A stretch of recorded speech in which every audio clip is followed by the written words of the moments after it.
समाचार अब तक, सत्य का साहस। नमस्कार, आप देख रहे हैं समाचार अब तक और अब जानेंगे देश की बड़ी खबरें विस्तार से। बिल्किस बानो मामले में आ रही बड़ी खबर के अनुसार इस केस में 11 दोषियों में से अब 3 ने जेल अधिकारियों के सामने आत्मसमर्पण करने के लिए समय बढ़ाने की मांग करते हुए सुप्रीम कोर्ट का दरवाजा खटखटाया है। वहीं दोषियों के वकील द्वारा तत्काल सुनवाई के लिए उनकी याचिका का उल्लेख करने के बाद अब सुप्रीम कोर्ट उनकी याचिका को सूचीबद्ध करने पर सहमत हुआ है, क्योंकि आत्मसमर्पण करने का समय 21 जनवरी को समाप्त हो रहा है। ऐसे में अब बिल्किस बानो मामले के 3 दोषियों की अर्जी पर सुप्रीम कोर्ट में कल यानी शुक्रवार 18 जनवरी को सुनवाई होगी। इन 3 दोषियों ने सुप्रीम कोर्ट से सरेंडर करने की अवधि को बढ़ाने की मांग की है। जहां आज अयोध्या में प्राण प्रतिष्ठा से पहले आज यानी गुरुवार 18 जनवरी को भगवान रामलला की प्रतिमा को मंदिर के गर्भगृह में स्थापित किया जा रहा है, वहीं अब इसके लिए शुभ मुहूर्त का समय ही फाइनल हो गया है। आज रामलला के विग्रह को गर्भगृह में स्थापित करने का मुहूर्त 1:20 से 1:28 के बीच तय हुआ है। ऐसे सभी 131 वैदिक दोपहर 12 बजे राम जन्मभूमि गर्भगृह पहुंचेंगे। इस शुभ मुहूर्त में विग्रह को स्थापित किया जाएगा और 24 को अलग अलग पद्धतियों से इस बाबत पूजन प्रक्रिया शुरू होगी।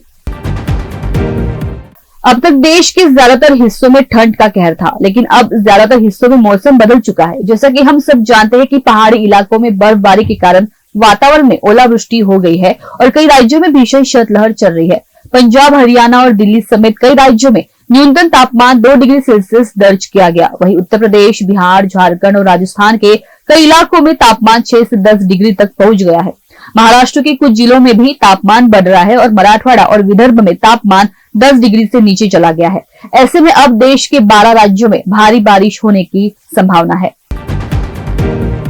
वंचित बहुजन आघाड़ी के नेता प्रकाश आंबेडकर को राम मंदिर उद्घाटन का निमंत्रण मिल चुका है। आंबेडकर ने राम जन्मभूमि ट्रस्ट को इस न्योते का जवाब भेजा और कहा कि वो इसमें शामिल नहीं होंगे। वीबीए के अध्यक्ष ने कहा कि इस समारोह को बीजेपी और आरएसएस ने हथिया लिया है। ये धार्मिक समारोह चुनावी फायदे के लिए एक राजनीतिक अभियान बन चुका है। ट्रस्ट के भेजे जवाब में प्रकाश आंबेडकर ने लिखा कि श्री राम जन्मभूमि मंदिर अयोध्या की प्राण प्रतिष्ठा में आमंत्रित करने के लिए आपका धन्यवाद। कथित समारोह में मैं शामिल नहीं हो पाऊंगा। मेरे शामिल न होने का कारण यही है कि बीजेपी और आरएसएस ने समारोह को हथिया लिया है। एक धार्मिक समारोह चुनावी फायदे के लिए एक राजनीतिक अभियान बन चुका है। तमिलनाडु में पोंगल त्योहार के पर्व पर चल रहे सांस्कृतिक और पारंपरिक खेल जल्लीकट्टू ने भयानक मोड़ ले लिया है। दरअसल सोमवार को शिवगंगा में जल्लीकट्टू कार्यक्रम के बीच नाबालिग सहित 2 दर्शकों की जान चली गई और करीब 40 लोग घायल हो गए। शिवगंगा पुलिस ने इस घटना की पुष्टि की।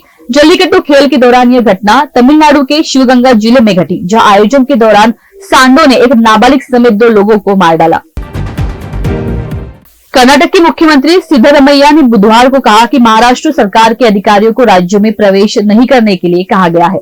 मुख्यमंत्री की यह टिप्पणी इन खबरों के बीच आई है कि महाराष्ट्र सरकार के अधिकारियों ने अपने राज्यों की सीमा से लगे 865 मराठी बहुल गांवों में स्वास्थ्य बीमा योजना लागू करने का फैसला किया है। यह कदम कर्नाटक और महाराष्ट्र के बीच बेलगावी पर सीमा विवाद के बीच उठाया गया है, जो समय समय पर भड़कता रहता है। यह विवाद 1957 से है, जब भाषाई आधार पर राज्यों को पुनर्गठित किया गया था। उत्तर प्रदेश के अयोध्या में बीते 16 जनवरी से शुरू हुए प्राण प्रतिष्ठा अनुष्ठान का आज यानी गुरुवार को तीसरा दिन शुरू है।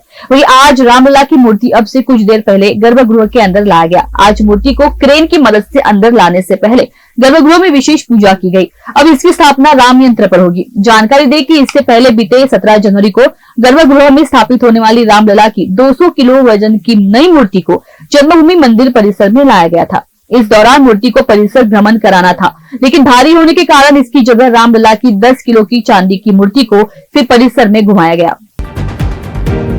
आज की देश की बड़ी खबरों में बस इतना ही। आप देखते रहिए समाचार अब तक। धन्यवाद।